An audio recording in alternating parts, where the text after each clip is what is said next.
Доброе утро! Дорогие друзья, это утреннее шоу «Раменское лайф» на Раменском радио. И в ближайший час с вами Елена Трусилина И Екатерина Кудимова. Друзья, мы пообщаемся с вами, конечно же, и будем рады вашим звонкам по телефону 8 496 465 9977 и приветом на WhatsApp 8 977 712 81 91. Открывайте календарь. Кто не помнит, какая сегодня дата, я вам напомню. Сегодня 30 марта, друзья. И, кстати, день карандаша. Ой, это вообще великое изобретение — карандаш. Благодаря карандашу можно писать, рисовать, делать чертежи, да что только...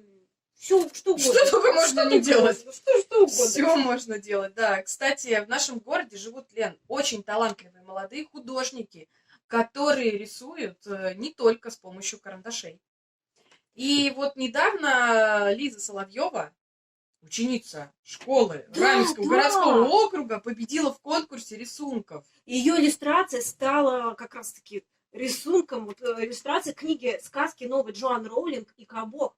И мы долго искали Лизу, очень долго. Мы объявления в соцсетях выкладывали. Провели расследование, обзвонили школы.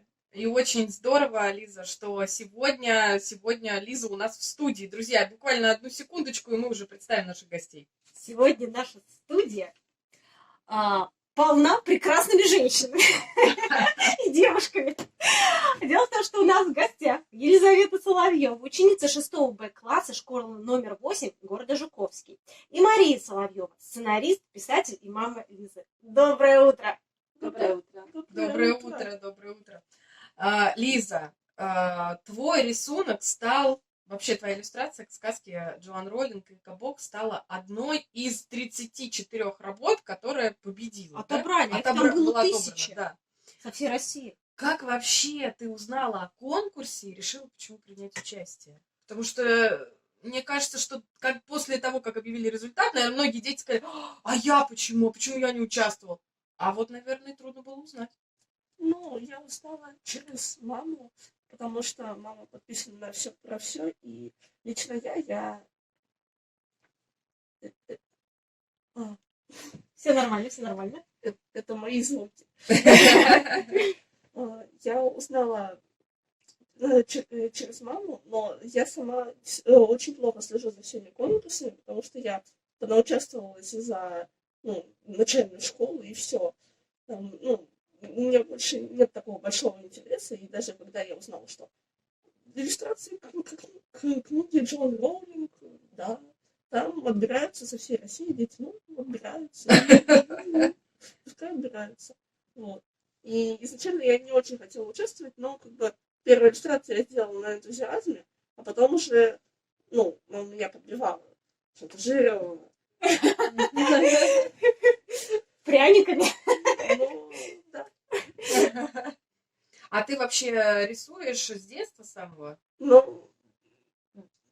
Все дети рисуют с детства, но самая первая студия, которую я помню, это в Раменском Дом культуры, в Боровском. Да. Ты туда хотела рисовать? Да, но там я мало чему научилась, там было много детей, и я совсем маленькая была, там просто детки собирались и рисовали. Вот. Потом я, куда-то переехали, что-то случилось, я перестала ходить. Потом снова я туда вернулась, меня все не узнали, подумали, что я уже поступила в школу, я еще в садике была. Следующий пункт назначения студий, это было в школе, не в 8-й, в которой я сейчас учусь, я в ней приходила, а в 27-й, сейчас это 28-я, но раньше была 27-я пиратовская школа, и там был кружок рисования. Я там рисовала. И когда я там нарисовала картину «Сивка-бурка», там был фон, помню, море получилось довольно грязноватым, а сама Сивка-бурка была похожа на автобус. Но мне было 7 лет, и это было простительно.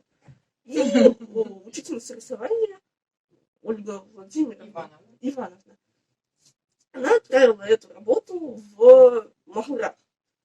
Там проводился конкурс со всей России, вот там конкурс просто мега масштабный, и когда я туда приехала, я мне все дома говорят, что я прекрасно рисую. В школе я рисовала почти лучше всех. И когда я пришла в Махурак и увидела, какие есть шедевры вообще, и там не только рисунки, там, помню, меня впечатлила работа из шерсти, наверное. Ну, то есть это не рисунок, но было очень классно. И там, по-моему, только одна работа была маслом у мальчика 18 лет, остальное все младше. Вот. И это было просто мега круто. И еще там я узнала, что Соловьев и Елизавет на свете очень много. Потому что Мы когда тебя искали, я могу сказать, что я когда звонила в школу, мне открыли список, так, Соловьева, Лизы у нас нет. Так что просто даже Соловьевых очень много. да. Следующее Ну, это... получается, что ты с детства так или иначе всегда была связана с художественным направлением, всегда рисовала, развивалась вот в этом, да? Да. Мария, а как вы все-таки, вот мне прямо действительно интересен вопрос, как вы наткнулись на такое объявление, или где вы, как вы знаете, что конкурс идет? Ну, дело в том, что я очень активна в соцсетях практически везде. Плюс Джон Роулинг, известная писательница, мы на всяких всевозможных курсах и семинарах обсуждаем приемы авторские и так далее и тому подобное, ну и все равно это отслеживаешься. И через знаменитые 6 рукопожатий, каким-то образом, я даже не помню, где именно ко мне всплыла эта ссылочка. Плюс потом Лизина тетя, тоже очень девушка, которая интересуется всякими новинками для маленьких детей, она тоже эту ссылку нашла, очень красотка получилась, и в результате Лиза узнала про этот конкурс. Здорово. Но Лиза изобразила Джона Тумака. Ну, это не самый приятный персонаж, да? Вот. Почему ты его решила нарисовать? На самом деле, всегда хочется иллюстрировать негативных персонажей. Не знаю почему. Они какие-то более яркие получаются. Ну, именно в этой книжке главный герой как-то, ну, он как бы хороший, да, классный, но именно иллюстрировать его у меня не было желания. И вообще, если говорить про злодеев, там есть лорд Слимлок. Да. Я его тоже рисовала, но у меня такое ощущение, что Джон Тумак прошел отбор из-за того, что я ему сделала нормальный нос, а не треугольник. Вот. И всего лишь. Ты думаешь, что только из-за носа он прошел? Ну, может, из-за ракурса. Еще как-то у меня был маленький застой в рисовании, именно в своем блокнотническом рисовании, из-за того, что я там узнала про авторское право, и что полная копирка чего-либо это не есть хорошо. Вот. А когда я рисовала Джона Тумака, нашлось какое-то стоковое фото, я его почти полностью перерисовала. То есть я не прикладывала к экрану, понятно, но и ракурс тот же самый. Правда, пистолет был не такой новый, а чуть постарше. Но это был человек фотографии. Да. Это не Да. натяжка была, Да. просто фотография. Стоковое фото. Страшный брюнет, я как сейчас помню. Так что мало похож. Нет. Ладно. Вот как интересно, Но да, всё в равно, творческой это семье твое разные восприятие взгляды. фотографии было, и плюс на нее наложил отпечаток вот эта книга, да? Здорово. А ты же не один рисунок, да, получается, тут написал? Целых 14, я знаю. Да, 14, но мы не все нашли, поэтому принесли только несколько из них. У меня есть еще любимая работа, которую не приняли. Это «Леди Исландр в библиотеке». Очень обидно было. Да, Принесла ее сюда? да, принесла. Я Давай вообще книги покажем. красивой леди Исланды не видела. Давай покажем. Давай У нас прямая посмотрим. трансляция Твоя, в может быть. инстаграм-аккаунте. Да. На самом деле, «Леди Исланду» я рисовала довольно много. А чем Вот ты тоже рисуешь? Леди Расскажи, вот чем Да? ты рисуешь? Акварелью, да? Да, Всё, это твоя- акварели, контур-лайнер. Господи, как Вот. красиво, друзья. Мы очень Класс. удивились, что... Можно я Да, покажу? конечно. Очень красиво. Это потрясающе. Слушай, ну у тебя талант, Лиза. Это просто нереально. Вот так сюда покажу, на эту камеру. Тут видно. Леди Исландер в библиотеке. Тут... Я расскажу для тех, кто не читал сказку. Это очень такая хорошая героиня, позитивная. Да, Там, очень да, гордая. Да. Не сломить. да, она там согласилась сидеть в заточении у этого лорда Слюньмора, только бы остаться как бы при своем мнении, чтобы вот как бы свою честь отстоять и не предать любимого человека. А это тоже, наверное, она спускается Да. в тюрьму, да? В подземелье. Нет, не в тюрьму. Или в тюрьму. Она подслушала, когда разговаривала Да. с Леонором. А там еще Слюньмор очень замечательный. Ой, есть. да, посмотрим. Так, смотрим. Слушай, ну я хочу сказать, что твои рисунки, Потрясающе. иллюстрации вот так вживую гораздо лучше, чем в книге выглядят. Потому что здесь введены объем и фактура. Да. А вот фотография это так... Лен, там видно? Посмотри, пожалуйста. Да? Ну вот смотри, Лиз, все, наступил Круто. тот самый день, ты уже узнаешь, что ты выиграла. Ну, так скажем, стала одним из художников, чьи иллюстрации будут напечатаны в книге. Твои ощущения в ту самую минуту. На самом деле я хочу рассказать про момент до этого, потому что есть фрагмент, и на сайте, где публиковался текст с фрагментами, то есть еще книгу полностью, если перевели, то не издали, и мы не полностью читали всю книгу, а нам давали фрагменты, и фрагменты, главы. И в этом фрагменте можно было нарисовать и проиллюстрировать какую-либо из проведенных тем. И этих тем на один фрагмент было несколько. И на один фрагмент одна иллюстрация вообще. Изо всех пришедших и из всех тем. Поэтому и в моем фрагменте была конкретка тоже Елизавета, моя фамилия, не помню. Дом, деревянный заколоченный дом. И он был нарисован карандашами на белом фоне. То есть технически мой рисунок был выше. Но почему я сомневалась? Потому что это книга с детскими иллюстрациями.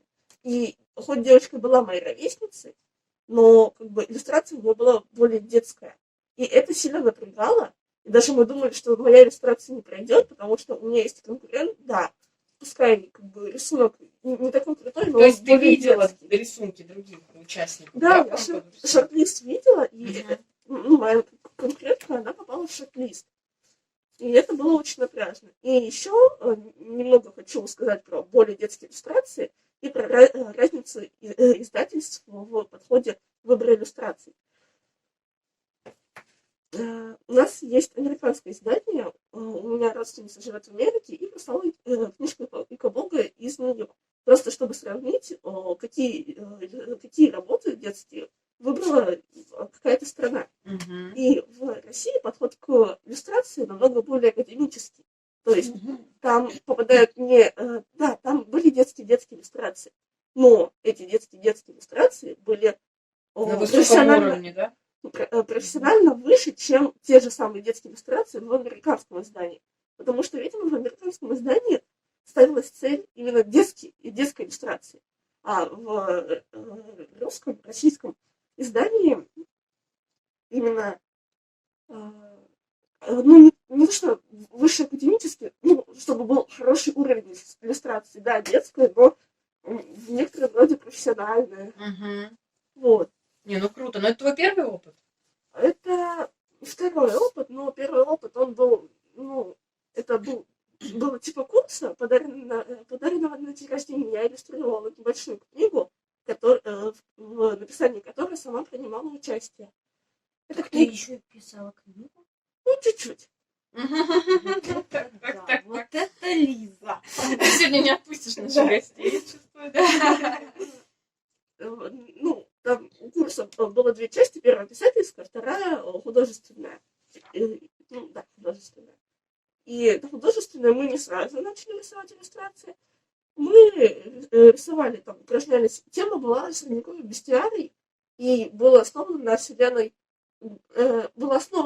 Джон Роулинг, но не входила в нее. И это то есть мы сами придумали тварей волшебных, которые обитают.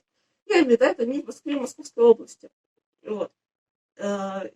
Я сама тоже придумала свою зверюшку. Я ее даже название забыла. Микроскреп. Да. Микроскреп. Мама все помнит. Мама помнит, потому что еще в далеком прошлом, когда я была намного меньше, мы поехали в Москву в метро, и там на старой электричке потолок очень сильно скрипел. Вот.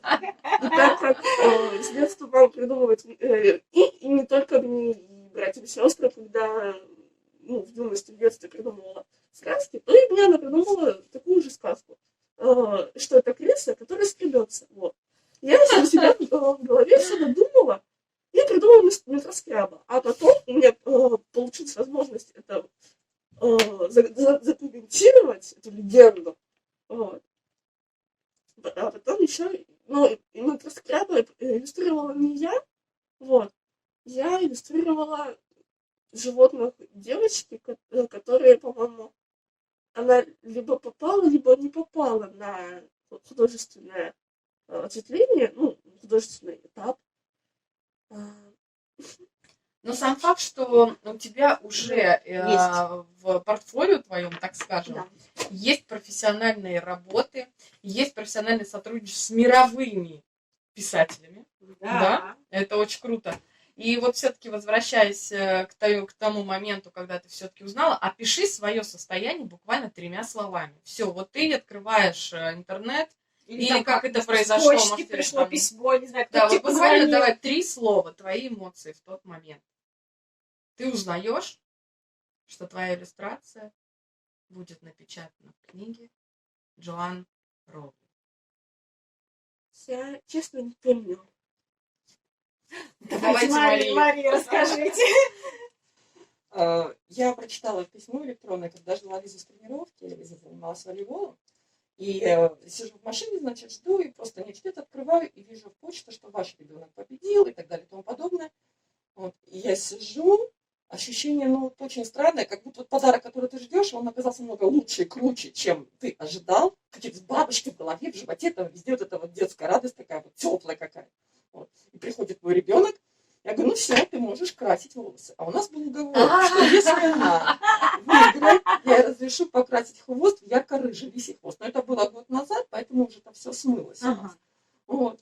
И, значит, Лиза говорит, а что, а как? Я говорю, вот, все, значит, я прыгаю в машину, вот эта вся машина по домам ходит. Вот такая вот у нас была. Ну, Лиза сначала, как-то она действительно просто помрела, такая, да, у меня вот рыжие волосы.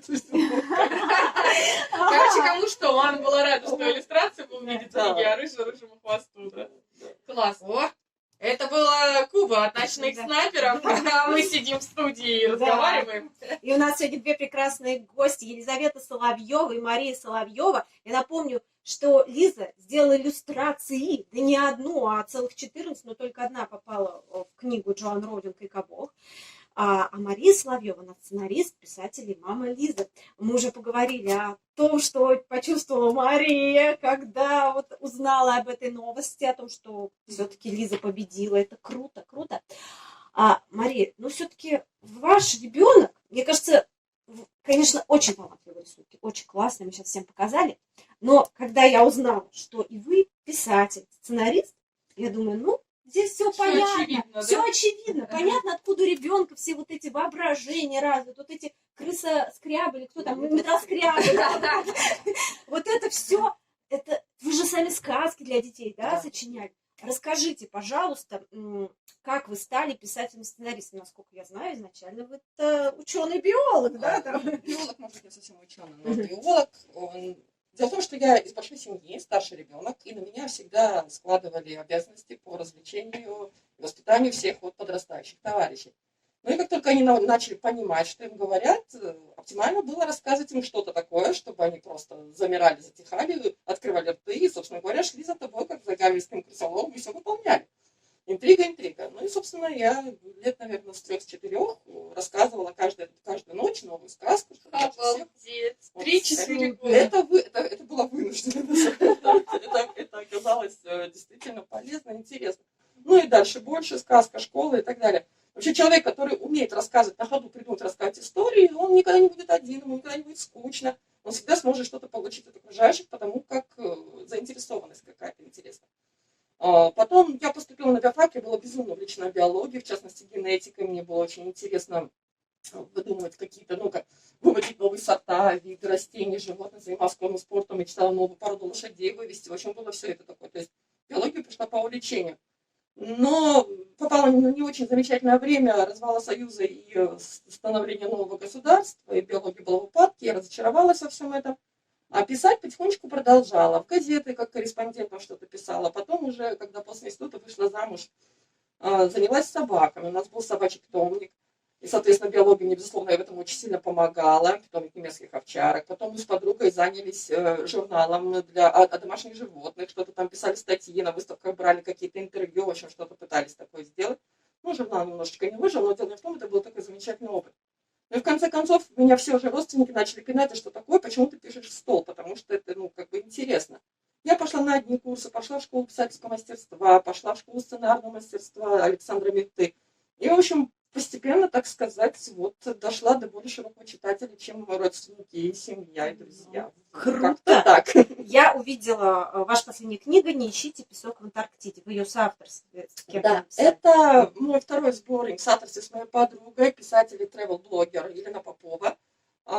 Книга, это сборник совершенно просто разноплановый микс фэнтези, фантастики, мистики, детективов, в общем, всего такого.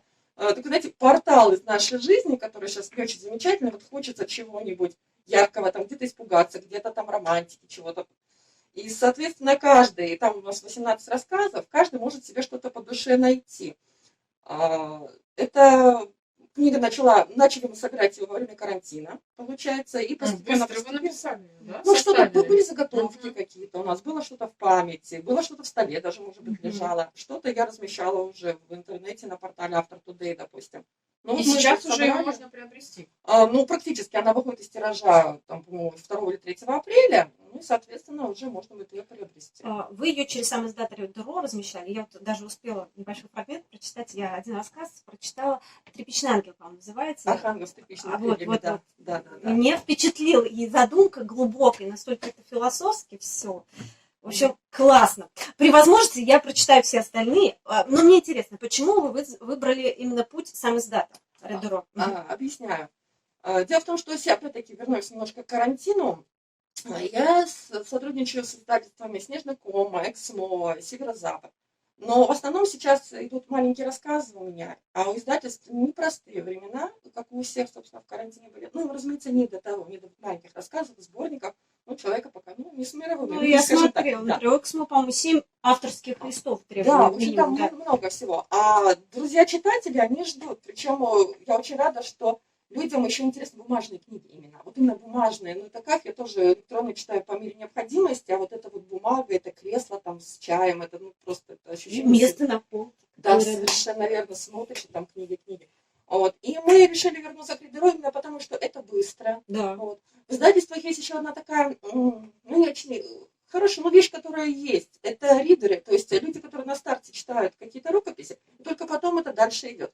И эти люди тоже, как простые смертные, не может болеть голова, он может быть, не знаю, ретроградный Меркурий, он может просто не нравиться ему твой жанр, допустим, не любит он детективы мистические, и все. И эта книга уходит сразу обратно автору, в смысле, не попадает до конечного человека, который делает выбор, публиковать, не публиковать. И это все очень долго растет, особенно в больших издательствах. То есть ты можешь отправить рукопись и ждать полгода.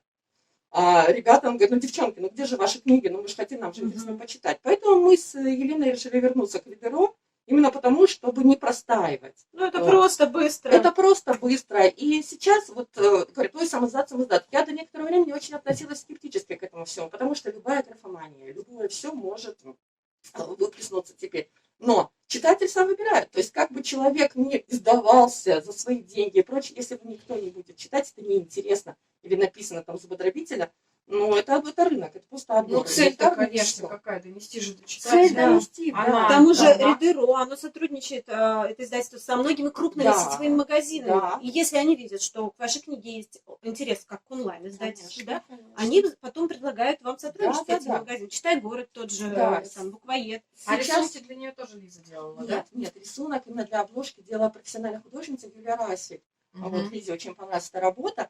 А Лиза будет иллюстрировать мою следующую работу, большую. Ой, давайте Ой, поделитесь большую. уже, можно раскрыть секрет? Да, раскрыть секрет можно. Я сейчас работаю параллельно над 2 вещами. Одна вещь это нон-фикшн, но я потом про нее немножко скажу. А вот именно Лиза, очень аж глаза загорелись, хочет иллюстрировать мой приключенческий роман. Это небольшое фэнтези о приключениях, это условно средневековье, только в параллельном мире, о приключениях девушки-рабыни, которая не похожа на всех, там страшная-престрашная, и в какой-то момент она узнает, что она не страшная, а просто другая, где-то за морем есть целая страна, где такие же люди. И она, в общем, грубо говоря, рвет цепи, там направо-налево немножко убивает всех, и стремиться к себе на родину, попадать на родину, а там ее не ждут, потому что ее там не было 20 лет. И вот ее становление как личности в новом мире, в общем, Лизе это очень-очень понравилось. Классно. Это достаточно объемная книга, где-то 18 авторских листов, наверное. Ну, в общем, где будет много чего нарисовать. Там пейзажи должны быть очень интересные. Меня зацепило не сам сюжет, а я обожаю всякие уникальные, красивые лоры. И у мамы очень классный лор. И лор всегда приятно иллюстрировать. Все особенные пейзажи, особенная архитектура, орнаменты. Это как будто ты изучаешь культуру какой-то нации, древней-древней, а эта нация, она придумана, и ты можешь сам создать эту. Ну, если не создать, то помочь создать, ну, сделать те самые орнаменты, которые потом откапывают археологи. И А это что очень вообще классно. еще тебя вот вдохновляет? Вот лор и все. Вот. А что еще? Еще меня вдохновляют всякие, ну, как это сказать, не симптомы, а ситуации, высказывания, может быть, какие-нибудь проблемы, которые можно хуманизировать. Мгм. То есть я в своем блокнотике беру какую-то, ну, идею. Вот, допустим, я совсем недавно рисовала, мы с мамой как-то разговор зашел о Марии. Магдалине? Да, да.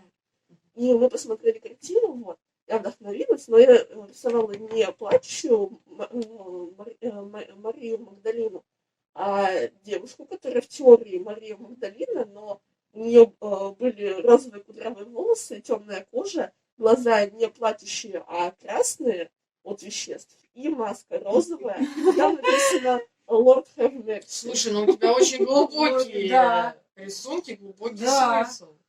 Вот. Удивительно, конечно.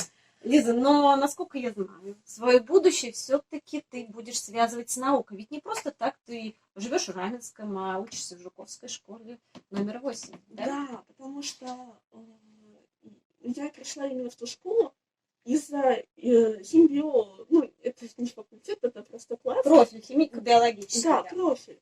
И почему я хочу пойти именно туда? Потому что через химбио-класс, ну, легче, правильнее попасть в мед. А в мед, зачем нет туда? Зачем? Зачем тебе туда? Частично по маминым стопам ты идешь. Ну, мама у меня биолог, а не Мгм. врач, вроде бы. Да. Но я имею в виду, что химбио тоже все это. Да, я просто в будущем хочу стать, ну, я раньше хотела стать психотерапевтом, но потом поняла, что психотерапевты, они чаще копаются в семейных проблемах, просто у них, ну, как бы 6 лет учебы вместо 2. Я захотела стать психиатром, но это будет очень сложно, и не знаю, как бы, продержусь ли я в мединституте, изучая все это дело, и, естественно, как бы, если не получится, то какая-нибудь творческая работа, там, фриланс, не знаю, дизайн, не дизайн. И, на самом деле, это очень хорошо, что я умею рисовать. То есть какие-то копейки можно зарабатывать с рисунка, ну, продавая их там в диджитале, в интернете. Ну ты прям Чтобы уже серьезно задумываешься План А, наперед. план Б. Ну, круто. И знаешь, вот, видя опыт твоей мамы, в принципе, все это возможно. Не понравится тебе медицина, психиатрия, да? Пожалуйста, рисунки. У тебя уже такой опыт в плане рисунков. И ведь никто не мешает продолжать развиваться Да, в плане конечно, рисунка. Да. Не, крутые Да. дизайнеры, они сейчас везде нужны. Более того, ты можешь работать из любой точки мира. Поэтому я думаю, что здесь ты всегда можешь и совмещать. Даже. Да, Да. в том-то и дело, в том-то и план. Здорово. Ну, мы хотим отметить еще, что у Лизы в пятницу был Был день рождения. Лиза, мы тебя поздравляем. И у нас есть, ну, небольшие, чисто символические подарочки на память. Это блокнотики, где можно сделать свои небольшие записи. Скетчи Да. какие-то. И календарь, который вы сможете повесить Ой, на спасибо. стену. От Раменского радио. Да. Да. Ну и, девушки, мы вас просто так не отпустим. У нас есть сюрприз, которого вы короткий не сюрприз. знаете. Да. Это блиц-опрос. И 2 вопроса мы сегодня решили поделить. У нас обычно кто-то один отвечает на 5 вопросов, но сегодня не могли обделить ни одну, ни вторую из вас. Значит, 2 вопроса Лизе, 2 вопроса маме. 2 варианта ответа, выбирайте что-то одно. Начнем мы с Лизы. Ну что, поехали? И Кабок или Гарри Поттер? Гарри Поттер. Рисование или биология? Рисование. Мария, вы теперь сценарий или рассказ? Сценарий. Творчество или наука? Творчество. Класс! Слушай, но несмотря на твой ответ рисование или биология, ты все-таки выбрала рисование. Это легче. Но при этом, да, не менее интересное, да. Спасибо вам большое за утро, за Вам интервью, спасибо большое. за путешествие в писательскую сферу и в сферу иллюстраций. Очень Вот. классно. Это, конечно, здорово. Друзья, занимайтесь творчеством, развивайтесь. Да, и не отключайтесь, потому что через несколько минут вы узнаете, что из себя представляет идеальная колыбель для зарождения жизни в космосе и где можно посмеяться от души в Международный день смеха. У нас сейчас Imagine Dragons Believer. Друзья, ну мы продолжаем наше утреннее шоу «Раменская лайф». Сегодня 30 марта на календаре. И вы знаете, что исследователи обнаружили идеальную колыбель для зарождения жизни в космосе. Ученые из университета Кампинеса выяснили, что на одном из крупнейших спутников Сатурна могли возникнуть условия для этого, сообщает журнал Science. Согласно результатам исследований, поверхность Титана покрыта органическими углеводородами и ледяной коркой, под которой находится океан. Ученые пришли к выводу, что столкнувшись со спутником астероид или комета, могли бы пробить эту ледяную корку, что привело бы к смешению воды и органики в образовавшемся кратере. Это и стало бы причиной возникновения простейших живых организмов. Вот так. Интересно. Кто его знает? Как Кто его еще знает, да. обернется у нас жизнь в космосе? Да, мы Через сегодня, энное количество кстати лет. говоря, говорили, Мгм. да, о Джоан Роулинг, и все знают ее Гарри Поттера. Вот немножечко с этим новость связанная, а пойдет она о Даниэле Рэдклиффе, который сыграл как раз-таки главную роль в Гарри Поттере. Так вот, актер Даниэл Рэдклифф снимется в комедийном боевике «Затерянный город Д», сообщает издание Deadline.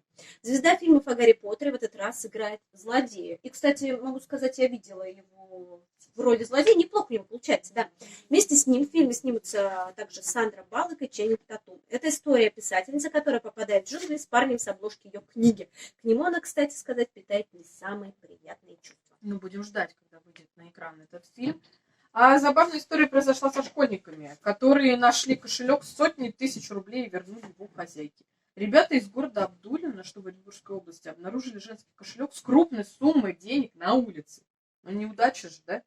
Но они отнесли потерю в полицейский участок. Ребята оказались очень ответственными. Честно, молодцы, Честными. да.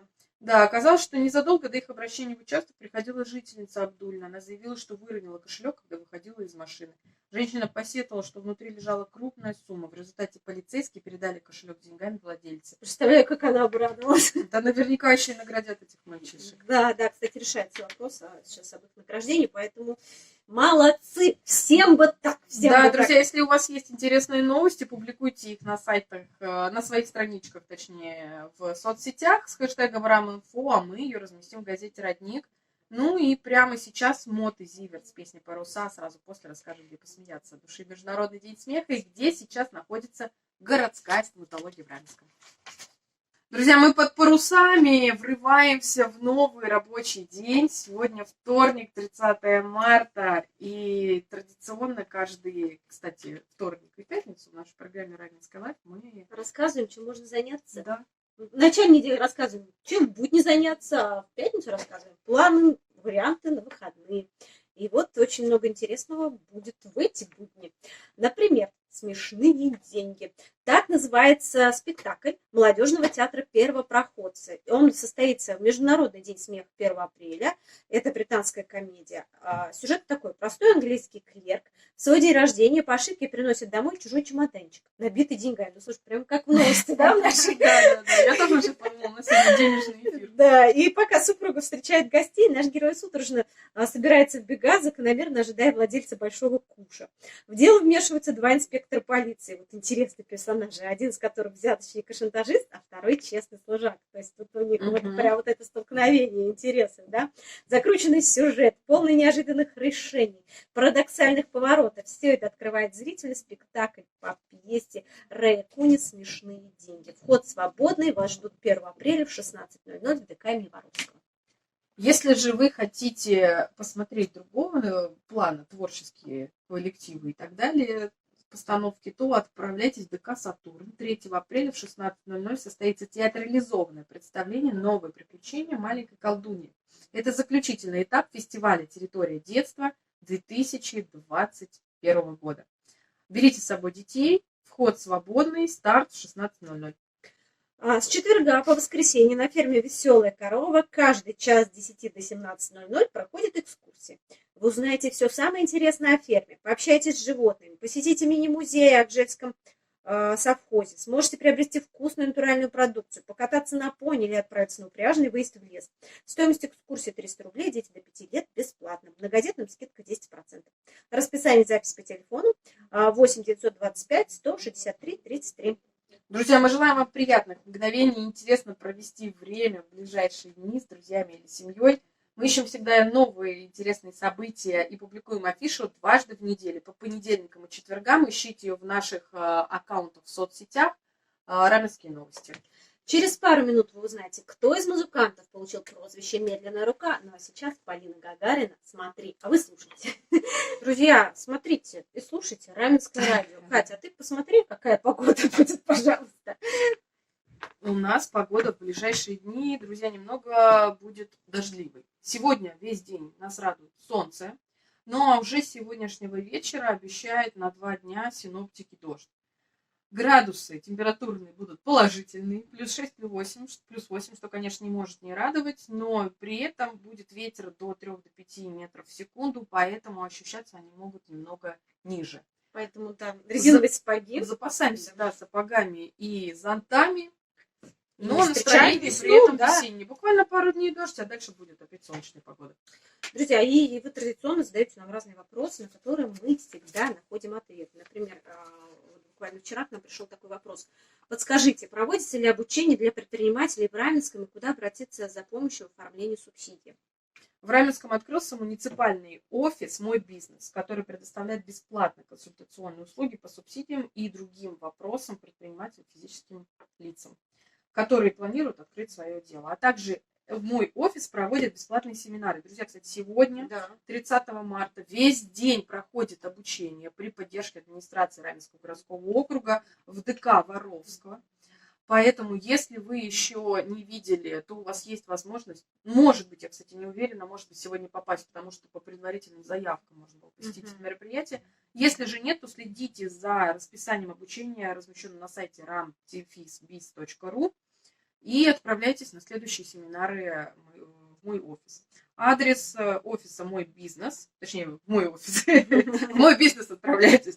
Когда у меня будет мой офис, я вас позову, друзья. Офис моего бизнеса расположен в городе Раменская, Комсомольская площадь, дом 2, кабинет 110, это здание администрации. Все дальнейшие вопросы можно уточнить по телефону 8 496 431 6363.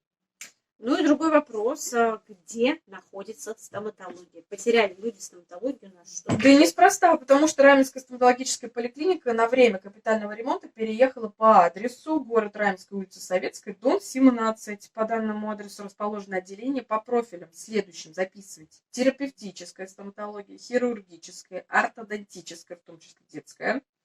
Телефоны регистратуры 496 463 3755 496 463 0698. Но ортопедическое отделение временно расположилось по адресу Воровского, дом 3, дробь 2. Телефон регистратуры 496 464 0255. Напомню, что в составе поликлиники 2 лечебных отделения: ортопедическое, детская стоматологическая сюда же входит, и ортодонтический кабинет. Поэтому они разделены по 2 адресам. Будьте внимательны. Друзья, у нас первый месяц лета почти завершен. И напомню, что сегодня 30 марта. И, кстати, в этот день, в далеком 1945 году, родился британский певец Эрик Клэптон. Его прозвище «Медленная рука», по-английски «slow hand». И оно именно стало названием одного из самых успешных альбомов исполнителя 1977 года. Когда у Эрика во время концерта ворвались струны, он не бежал за кулисы за запасным инструментом, а менял струны прямо на сцене. Зрители терпеливо заполняли спонтанные паузы так называемыми медленными овациями, в английском slow hand clap. Привязать же происходящее к музыканту помог его добрый друг Джорджио Гомельский, который создал каламбур, впоследствии ставший прозвищем Клэптона. Slow Hand. Эрик Клэптон – один из самых уважаемых и влиятельных рок-музыкантов. Он единственный, кого трижды включили в зал рок-н-ролла. Кстати, Зал славы. Да, да. Мгм. Кстати, самым успешным синглом за его сольную карьеру стала кавер-версия I Shot the Sheriff Боба Марли. Может быть, послушаем? Да, я предлагаю прямо сейчас, конечно, ее послушать, друзья, но мы с Леной на сегодня с вами прощаемся. И напомню, что это был эфир Раменская Лайв. И слушайте наших коллег в пятницу ровно в 9:00. На сайте ramones.ru, мобильном приложении Раменское радио, на телеканале РТК и в аккаунте Раменские новости в Инстаграм. Смотрите прямой эфир. А для вас сегодня были Елена Трусилина. Екатерина Кудимова. До новых встреч. Пока! Пока-пока.